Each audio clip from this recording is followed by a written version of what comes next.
တရားမပြောပါဘူးအဖေနဲ့မိကိုစိတ်မချနိုင်ပါရှင်ကြီးချမ်းရောက်နေသူလည်းခံစားရတဲ့ဖြစ်ပြီးပါကွယ်တိုင်းတစ်ပါးမိမှာ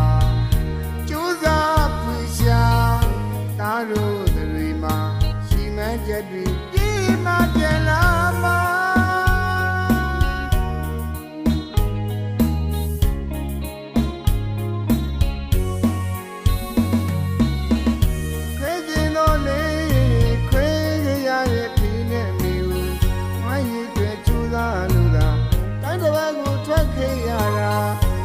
တရားမပြောပါဘူးအဖေနဲ့မိကိုစိတ်မချနိုင်ပါ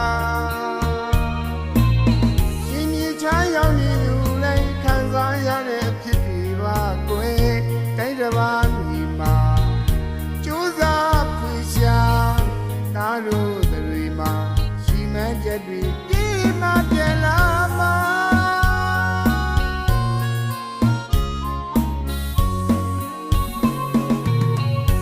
ပြန်လာခဲ့မ